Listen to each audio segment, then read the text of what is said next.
What if I told you that everything you've been taught about the Ten Commandments and why they might be done away with is completely wrong? We're often told Jesus replaced the law with something new. But what if he didn't come to replace it, but to perfect it? Today, I'm showing you why the two greatest commandments aren't a new set of rules. They're the secret to unlocking the 10 words you've known your whole life. We often hear about the two greatest commandments given by Jesus, and sometimes it's framed as if he was tossing out the old to make way for the new. But that misses the beautiful architecture of what he was actually doing. Jesus wasn't creating a new rule book, he was revealing the heart of the original one. He was taking the complexity of the Ten Commandments and showing us the root from which they all grow.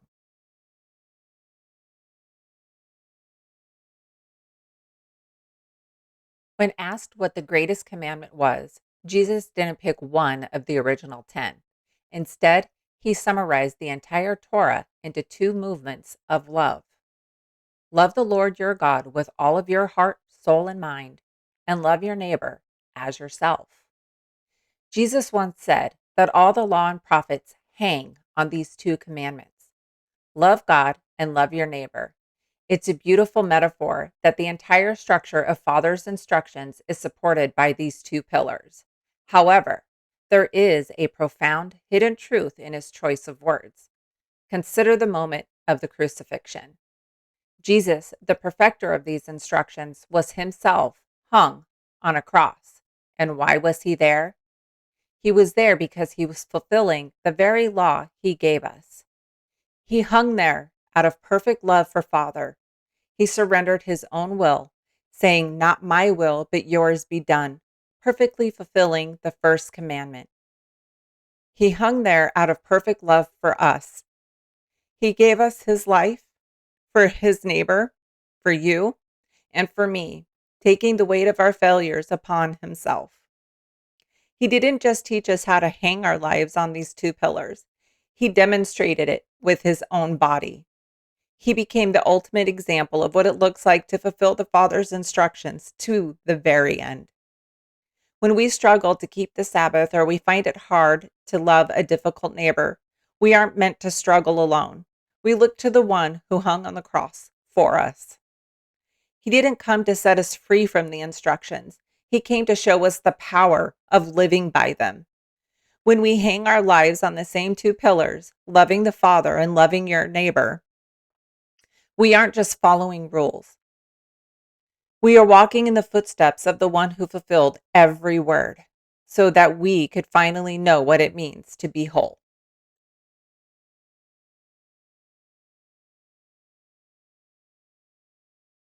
Think of the 10 Commandments as the how to, and these two new commands as the why. When you operate out of these two, you naturally fulfill the requirements of the 10. So let's look at how they break down. We have the greatest commandments within the 10 commandments. Number 1, love God are the commandments 1 through 4. No other gods, no idols, not taking his name in vain, and keeping the Sabbath. Number 2, love thy neighbor are commandments 5 through 10. Honoring your parents, not murdering, not committing adultery, not stealing, not lying, and not coveting.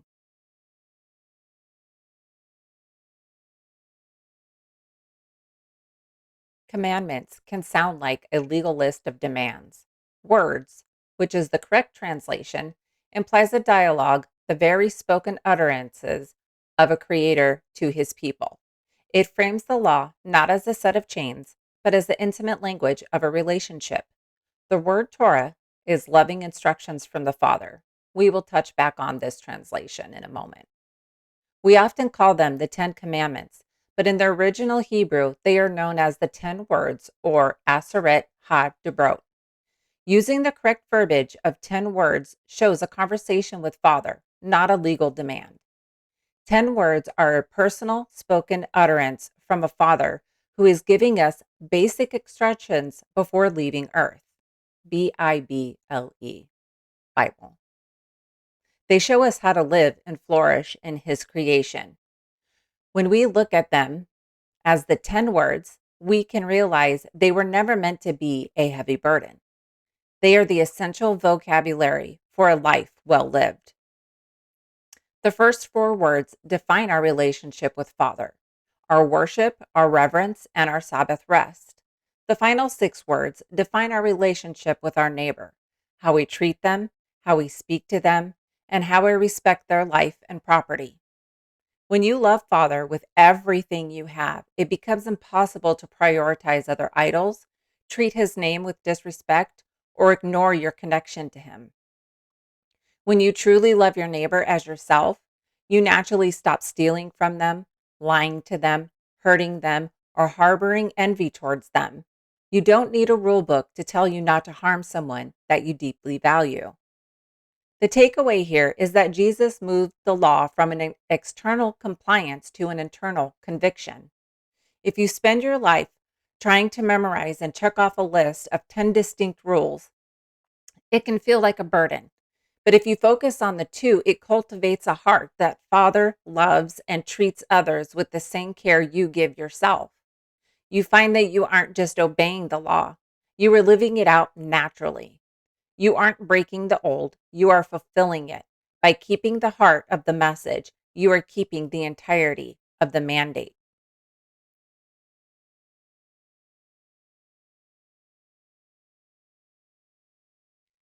Many people do not love themselves properly, therefore, do not know how to love others properly. Keeping the Sabbath is loving ourselves and Father as we are keeping his command, showing we love him and we are resting, which is loving ourselves. The love your neighbor as yourself command assumes that you possess a healthy, God centered love for your own being. When that foundation is missing, or when we are running on fumes, our capacity to love others is inevitably distorted.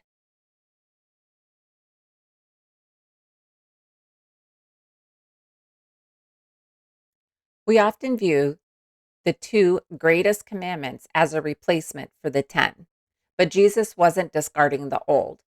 He was showing us the heart of the law. He distilled the complexity of the ancient statutes into two movements: love God and love your neighbor. However, there is a missing piece in how many of us interpret that second command: love your neighbor as yourself.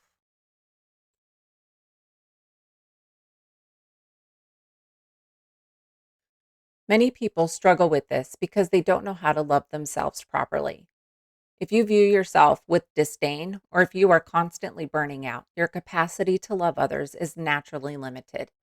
You cannot pour from an empty vessel, and you cannot authentically love your neighbor if you don't understand the value of the life Father has given you. This is where the Ten Commandments serve as more than just rules. They are actually a guide for healthy living and self respect.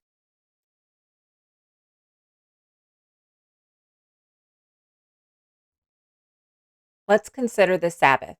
It's easy to view it as just a command to check off the list, but look at it through the lens of love. It is an act of love for the Father. It is a radical declaration that our worth isn't found in our labor, but in our relationship with Him. We trust Him enough to stop. It is an act of love for ourselves. Rest is a biological and spiritual necessity. By honoring the Sabbath, you are physically and mentally honoring the body and soul Father gave you. You are saying, I am not a machine. I am a creation worthy of rest. Let's remember the Sabbath was made for man and not the man for Sabbath.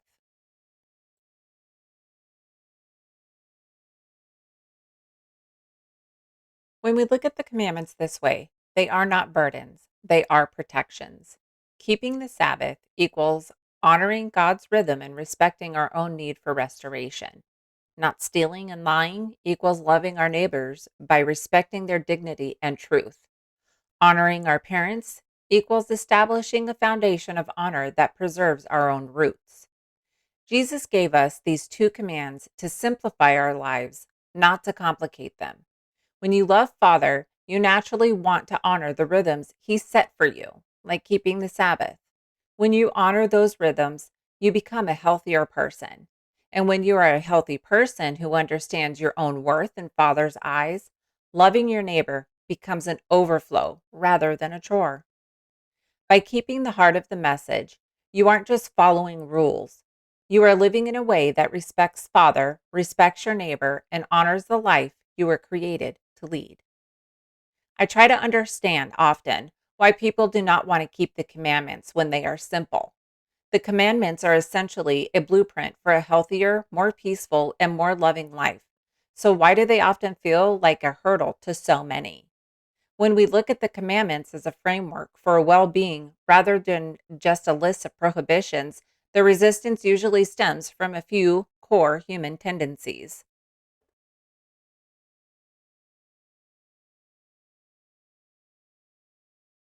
At the root of the struggle is often the modern desire for absolute autonomy. Many people view commandments as an external force trying to limit their freedom. They see do not steal or do not covet as restrictions on their carnal desires. The irony, of course, is that the very things we are told not to do are the things that will eventually imprison us. Coveting leads to a life of constant dissatisfaction. Deception and lies leads to a life of anxiety and trying to keep stories straight. The refusal to rest leads to burnout and a loss of identity beyond our productivity. People often fight the commandments because they believe that doing what I want is the same as freedom, when in reality, it is often just a different form of slavery to our own impulses. For many, keeping commandments feels difficult because they require sacrifice. To love a neighbor as yourself often means setting aside your ego, pride, or your immediate comfort. They require trust. Keeping the Sabbath, for example, requires a radical trust that the world will not fall apart if you stop working for one day. Many people are terrified to stop because their value is tied entirely to their output. They require vulnerability. To honor your parents or to deal honestly with your neighbor, you have to move past superficial interactions and face the real human complexity.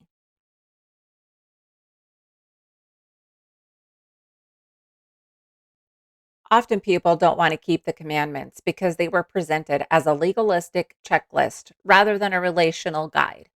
When you see the commandments as a series of thou shalt nots, they feel like an oppressive weight.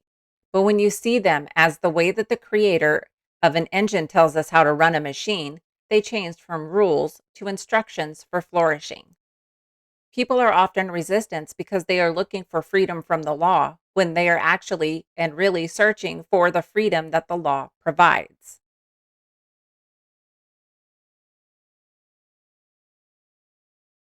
Take the Sabbath, for example. If you see it as a command, it's just one more thing you have to force yourself to do. But if you see it as one of the 10 words, an essential word of grace from Father, you realize it's a declaration of value.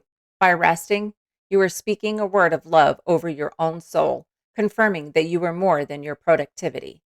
It's an act of trust. You are saying, I trust the one who spoke these words more than I trust my own ability to provide for myself. If these words are the words of life, why do so many people turn away from them? Perhaps because we've forgotten how to listen. We live in a world that shouts at us to be autonomous, to do what we want, to find our worth and what we earn. The 10 words offer a different rhythm. They invite us to stop, to trust, to honor, and to love. When we view them as instructions for our own well being, rather than just a list of instructions or restrictions, we stop fighting against them. We start to see that by keeping these 10 words, we aren't just obeying, we are finally, truly learning how to love ourselves and our Creator. Jesus summarized these 10 words into two: love God and love your neighbor. When you love God, you naturally cherish all his words. And when you learn to love yourself by resting when he tells you to and honoring your own spirit, you finally have the capacity to love your neighbor in the way you were always meant to. It's not about checking a box, it's about listening to the words that make us whole.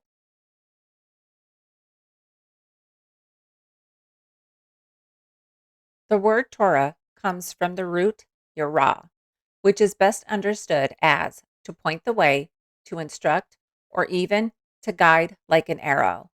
When we hear the word Torah, we automatically think of legal codes, but that is a misinterpretation that creates a barrier between us and our Creator. In its original heart, Torah isn't a list of laws, it is Father's loving instructions. Think of it like a parent teaching a child to walk.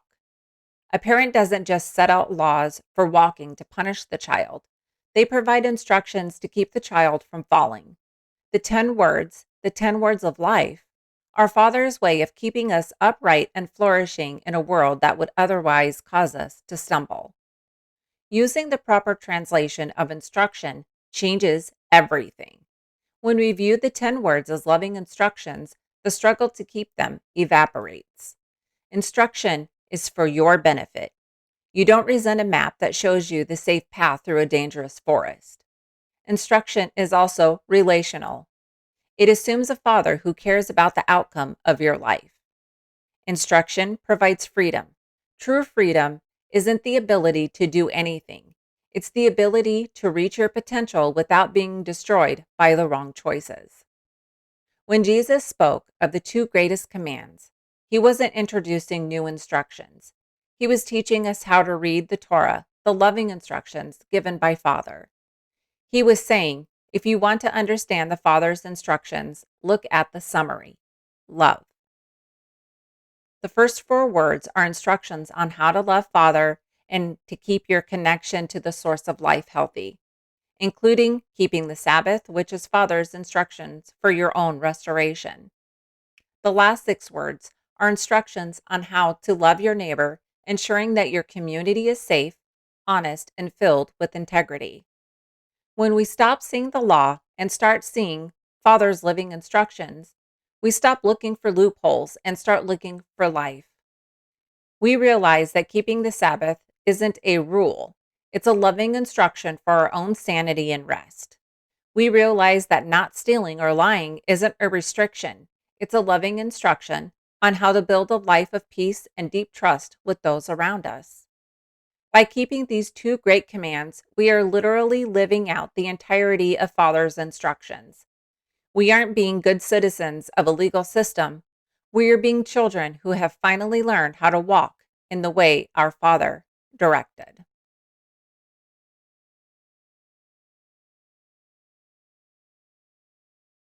Many people think that when Jesus said he came to fulfill the law, he meant he was bringing it to an end, like a contract that expired. But let's think about it this way. If you are driving down a highway and you obey the speed limit, you are fulfilling the law. The law doesn't vanish just because you obeyed it. In fact, your obedience is what gives the law its purpose. If everyone stopped obeying it, the law would become meaningless. When Jesus said he came to fulfill the Torah, he wasn't saying, now we can ignore these instructions. He was saying, I am here to bring these instructions to their intended fullness.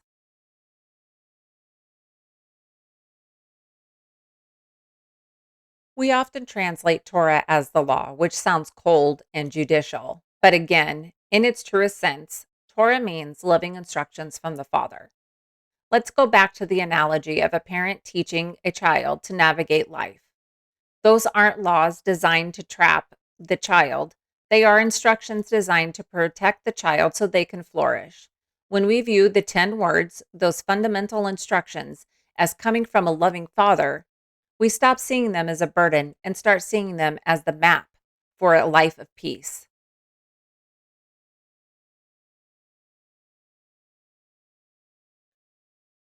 Jesus took these deep, eternal instructions and summarized them into 2 movements.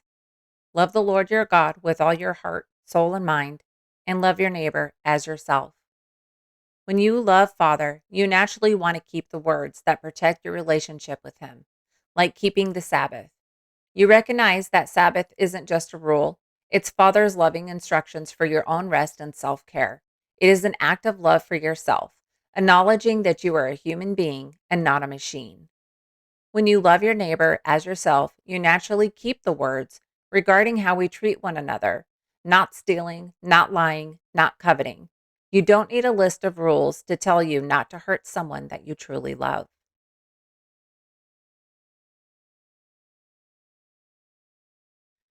When you love God and your neighbor, you aren't doing away with the 10 words. You are filling them to the brim. You are doing exactly what they were designed to accomplish. The speed limit doesn't disappear when you drive safely. It is fulfilled. In the same way, the Torah doesn't disappear when you walk in love. It is finally being lived out the way Father intended. If you feel like life is heavy, perhaps you've been looking at your faith as a list of legal hurdles. I invite you to shift your view. These are not chains. They are loving instructions from a Father who wants you to thrive. By focusing on loving Him and loving your neighbor, you aren't ignoring the instructions. You are finally bringing them to life. Knowing that fulfillment means bringing these instructions to their higher purpose should change the way the 10 words are viewed. When we see the 10 words through the lens of fulfillment, they stop being thou shalt nots, which can feel like walls, and start being this is how you function best, which feels like a foundation. Prior thinking is I can't work on the Sabbath, it's against the rules. But now we say I get to rest today. It is Father's instructions for my wholeness. I am choosing to fulfill my need for restoration. By viewing them as instructions to be brought to fullness, we stop asking, what is the minimum I have to do to avoid trouble? And start asking, how can I live this out in a way that shows love for the Father and my neighbor?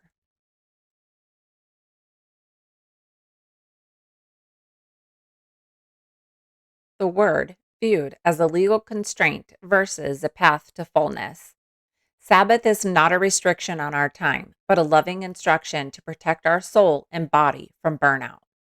No stealing isn't just a rule to avoid punishment, but an instruction to build a life of trust and integrity with our neighbors. No idolatry, viewed as a command to obey, is an instruction to keep our hearts fixed on the source of true love. Honoring parents is not an obligation we have to meet. It's a loving instruction to cherish our roots and respect the legacy of our creation. If the goal of the Torah is to guide us towards a life of love, then keeping the law isn't about perfection in the sense of never making a mistake. It's about alignment. When you drive, you don't keep the speed limit just to stay out of jail. You keep it because you value the safety of yourself and others. That is fulfilling the law. Similarly, we keep Father's 10 words because we value the relationship we have with Him and the people around us. When we view the 10 words as instructions for fullness, guilt is replaced by growth. When you stumble, you don't feel like a lawbreaker. You feel like someone who missed a step in the instruction manual and needs to get back on the path, the narrow path. Love becomes the engine. You aren't being pushed by fear of judgment. You are being pulled by the desire to live the way you were designed to live. The two commands become the lens, and we now see the two great commands as the master key that unlocks the meaning behind every single one of the 10 words. The 10 words are Father's way of saying, here is how you thrive. Here is how you stay safe. Here is how you keep your heart open to me and to each other. When we fulfill them, we aren't just checking off a list. We are proving that we have finally understood the language of love our Father has been speaking to us all this time. So stop looking for loopholes in the law and start looking for the heart of the Father. When you embrace the two, you realize you have been keeping the 10 words all along. We aren't left to figure it out alone. We look to the perfecter. We look to Jesus, the King of Kings. He showed us that Father's instructions were never meant to be a cold legal burden. They are a blueprint for love. When we align our hearts with these two great commands, we aren't just trying to follow rules. We are following the perfecter who showed us what it truly looks like to honor the Father. Much love and blessings.